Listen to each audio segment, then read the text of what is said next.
Ghana, welcome to another exciting episode of Fruits of the Womb, your authentic source of maternal and child health information. My name is Dr. Vera Bayu. The WHO defines health as a complete state of physical, mental, and social well-being. A lot of the times we focus on the physical aspects of health, leaving out the mental health issues. Mental health generally hasn't received the attention that it requires, and worse still is even the issue of mental health in children. Today on Fruits of the Womb, we look at mental health disorders in children. It's going to be very informative. You're going to learn so much you didn't know before. And so I hope that you stay tuned and join us after the commercial break.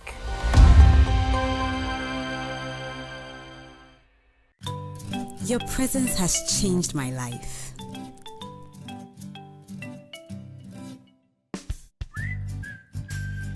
Your tenderness makes me want to take care of you forever. And I promise that I will give you nothing but the best always.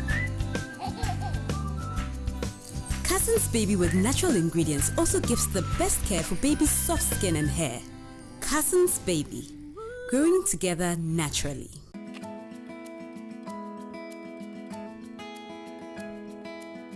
From your first shopping list to the very first sound you made, to your first bar, your first date. You've brought me so much joy, and I promise to always protect you. Camel Baby Antiseptic with a mild formula protects your baby's delicate skin from germs and bacteria. Welcome back. This is Fruits of the Womb, brought to you by kind courtesy of Cousin's Baby and Camel Baby Antiseptic. Join us on our Facebook page. Go to Facebook, type Fruits of the Womb, and you can post your questions, comments, and contributions. Also, you can watch our videos on our YouTube page. Go to YouTube, search for Fruits of the Womb Show, and you can have access to all our previous episodes, including today's episode. Today, we are looking at mental health disorders in children.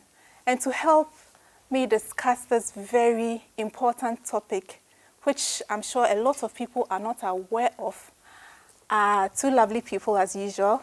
On my extreme right is Dr. Selassie Adom. She is a resident in psychiatry at the Accra Psychiatric Hospital. You're welcome, Dr. Adom. Thank you. And on my immediate right is Mr. Kelvin Odonko, but he's popularly known as Kobe Blay. You're welcome, ladies and gentlemen. Thank you. Thank you. Mental health disorders in children. We hardly talk about mental health in adults, let alone children. Do children have, in the first place, do children have mental health issues? Yes, so children can have conditions that are specific to childhood that we don't see in adults. Okay. Or that starts in childhood and then they grow into adulthood. And these are some conditions like autism that I know some people have heard about. Yes. And then another one is mental retardation or intellectual disability. Okay. These are disorders that are common in childhood. They start in childhood and then they grow up with it. And then they can also have conditions that are common in adults. So a child can also be depressed. So depression is more common in adults, but we can have children and adolescents who are also depressed. We can also have children and adolescents. The common form of mental illness that we see, that the people on the streets who are talking to themselves and doing gestures, we call it schizophrenia. It can also occur in late childhood to adolescence. Okay. So we can have the childhood ones that grow into adulthood, and then the adult one can also start in childhood. So what are some of the common conditions that present at your facilities, Kobe? I think you are in Kolebu and then you are the Accra Psychiatric Hospital. Yes. So what are some of the common ones that you see? I'm sure you do see children in Kolebu. Yeah. I think most of the ones we have seen so far, which had required admission very often, is the ones that has to do with their mood and then emotions. And like she said, with the depression, and all that. So we have the children having experiencing such mood disorders because it presents itself in such a way that they withdraw themselves and they have an inability, less power to control the mood or the emotions that they may be going through. Maybe because of the kind of family structure or their makeup and what have you. So those are the ones that we often see. And on OPD basis, you have most of them having learning difficulties, challenges with learning, but they are often seen at the OPD and made to go back home and then maybe brought back for review. Dr. Adom. Yes, just like he said. So commonly we see a lot of children with learning disability or intellectual disability. And then we see some children who have autism or attention deficit hyperactivity disorder, which most people know as ADHD. And then some also have epilepsy. So the autism, attention deficit, and epilepsy are not purely psychiatric problems, but they tend to occur with a lot of behavior problems that require our intervention. So most of the time, these children have other problems, and they need a team of professionals to manage them. So it's more of a multidisciplinary approach and not just a psychiatric problem. Part of the team who deal with the behavior problems and challenges that they present with. And that is what they come to us with. So somebody may just have seizures or fits. That can be seen in a general hospital, but may have other behavior problems or learning problems that they are not able to manage. Then the psychiatrist will come in. So what are some of the signs and symptoms that these children may exhibit to suggest that they have a mental health disorder? Because, for instance, for an adult, the adult may be able to tell you that my mood is down, I don't feel like going to work, I feel worthless. And then you can tell that, okay, this adult may be depressed. But how does a child present to give an indication to a parent or to a primary caregiver or to a teacher to know that this child may probably have a problem which needs medical attention? I think for me and by experience, I think children, there are symptoms that presents. It's even much more clearer. Oh, really? Yeah, because we know that with these kind of childhood illnesses, psychiatric disorders, it presents itself in such a way that they limit a child from performing duties or performing some roles that they are supposed to be doing at age 1, at age 2, being able to perform simple mathematics, being able to talk, being able to use words, put them together. So you realize that this child has delayed from the usual.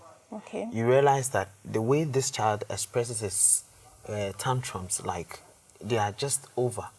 And you realize that he has limited sleep. You realize that he used to go to school, he was doing well, now he's withdrawn. Even amongst the children at home, at a point he has stopped learning or playing with them. So it's, for me and by experience, I think DS is even much more clear, because with adults, sometimes they might choose to hide it and play along with it. But with the children, it's very evident. They don't pretend. They don't pretend. You see it happening.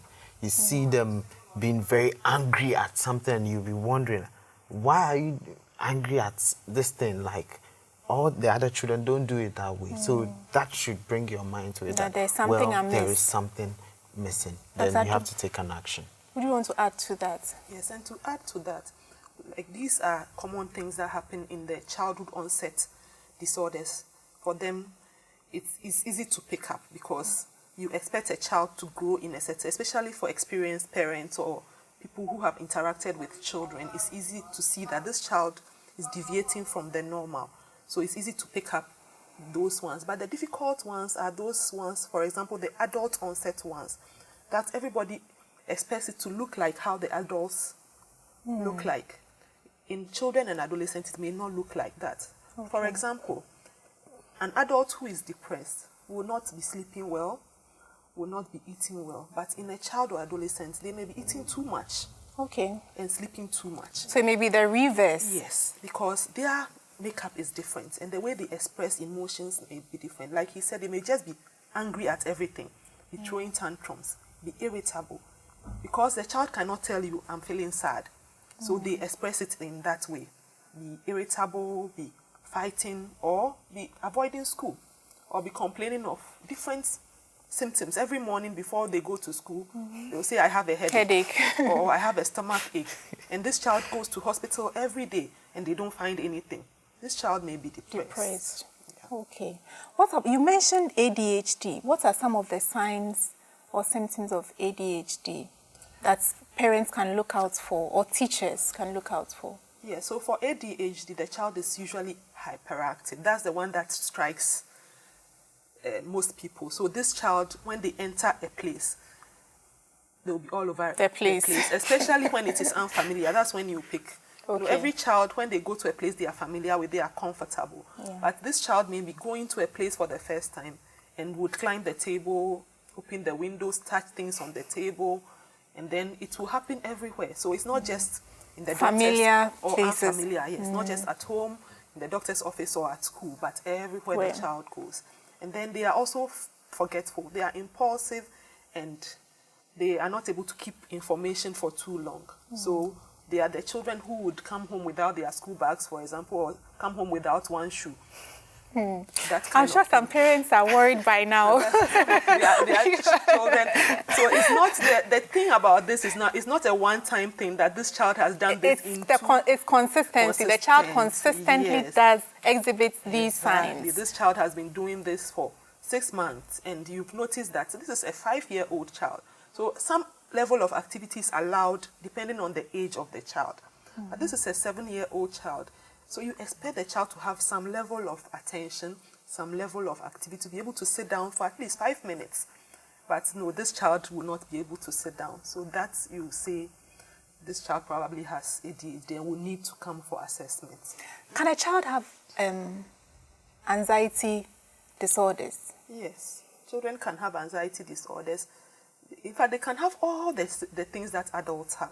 Just that, like I said, it shows in different ways. Okay. So, like the example I gave about a child who doesn't want to go to school, for example, or complains of different things at certain times. Maybe they may be anxious as well about a particular situation. Some children, they are anxious about separating from their parents.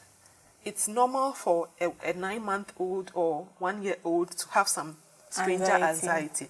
But if a 3-year-old, you are taking the child to daycare and the child would refuse to separate from the mother, there may be a problem. Kobe, so are there any risk factors or situations that can precipitate these mental health disorders in children? I know, for example, for learning disabilities and things like autism, those are things that are inherent. They are probably born with the problem or maybe as a complication of childbirth. That aside, for things like anxiety disorders, depression in children, are there some precipitants that parents, caregivers can look out for instance, at home, at school? Okay, so there are 2 basic things, nurturing and nutrition. So sometimes how you go about nurturing the child, if you become too stern, there's a way they perceive things. If you deny them certain activities, if you stop them from performing certain activities, they may build up that fear for it because it is not allowed. I'm not supposed to do it this way. Then in growing up, you know, how the kind of food we give to the children may influence this nutrient that are essential for their brains to develop. Okay. So if these 2 things are missing, which comes very essential, then you may be putting the child much more at risk. Because if I'm growing up and I'm told that this a child does not do, this a child does not do, whereas we could have given the chance for the child to give a try or something, then definitely I'll be growing up to build some much more anxiety for that activity whenever it is coming my way or I'm exposed to it. So in essence, you are saying that parents or caregivers who are too strict or over strict, if there's a word like that, can induce anxiety disorders in children. But will that happen to every child? Because a lot of us grew up with parents who were strict, but we are fine. We hope so. Of course, you know, there is the makeup of the.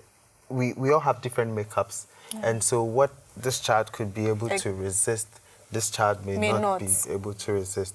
And sometimes it is not that he goes to school and faces a very stern teacher, comes home and faces maybe a very cool parent, or faces a stern parent and goes to school and gets very softer one. So maybe there may be some balance, so it checks there. But when it's running through almost all like that, then you don't expect the child to be any much more different. And when the threshold is unable to withstand, then definitely he or she is going to break down and may exhibit the condition the more. I'd like us to talk a little bit more about depression, because recently we've had an increasing incidence of suicide here in Ghana, and we need to talk a bit more about that. But before we talk more about depression, we'll go on a quick break. Viewers, don't go anywhere. Stick and stay. This is Fruits of the Womb. We'll be right back. Your presence has changed my life.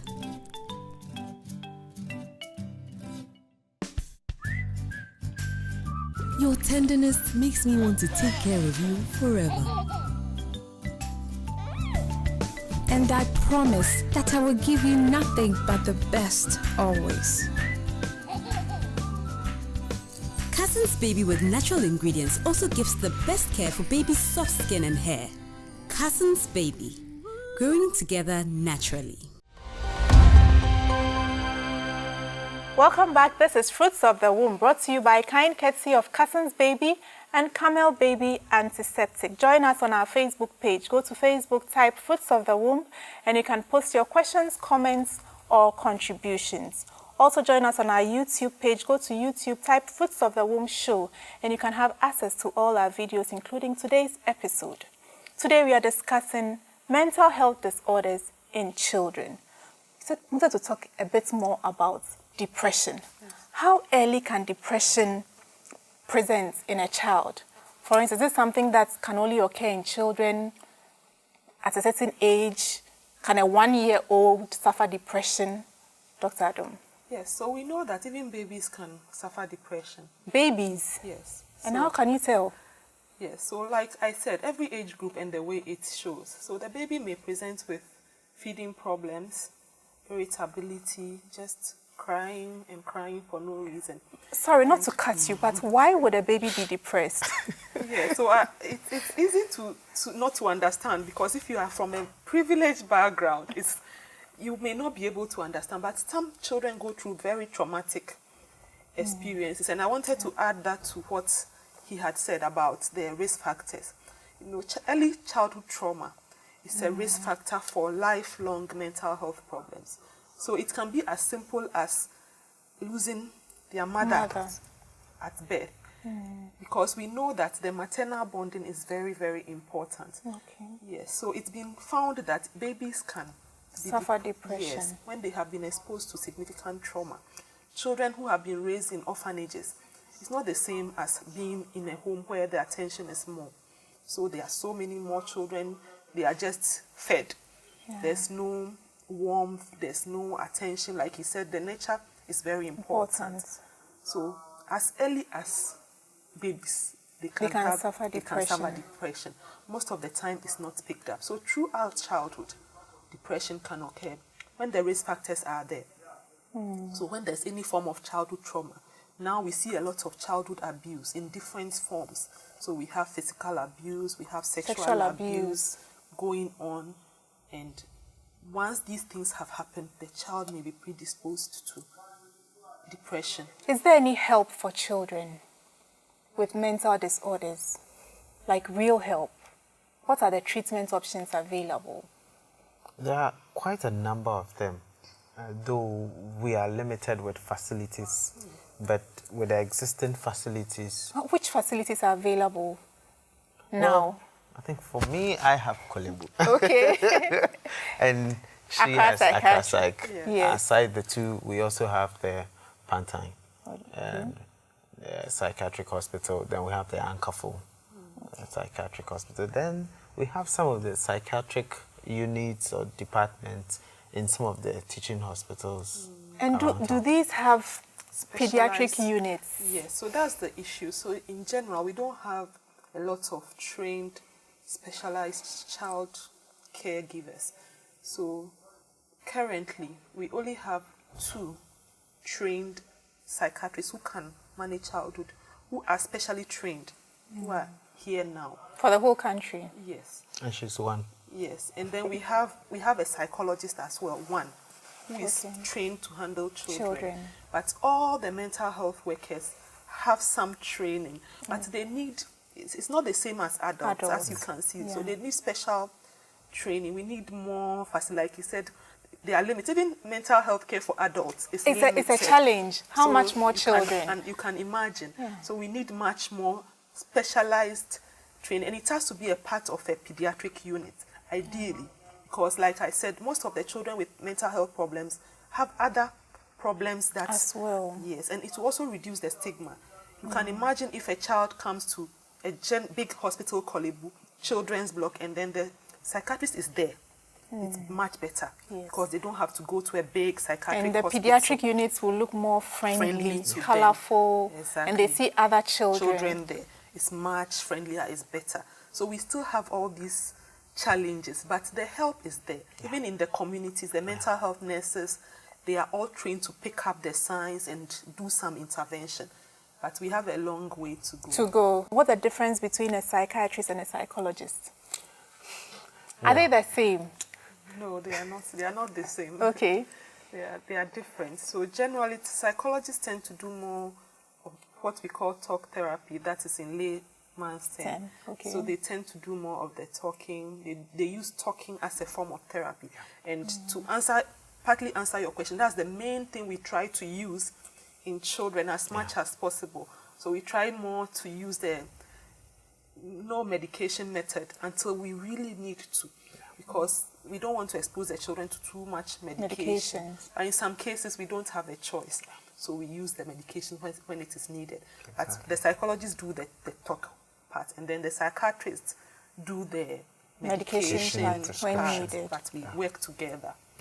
So viewers, like you know, every week we have the question of the week, and usually this question is on the topic that has been discussed in studio. And if you get the answer right, you might win a prize from our sponsors. So for this week, the question is...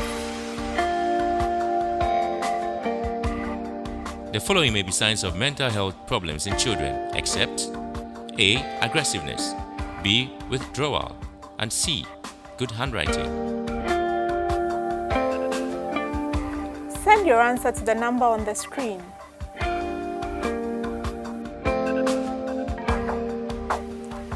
Let's check out last week's winner. The answer is B. Congratulations.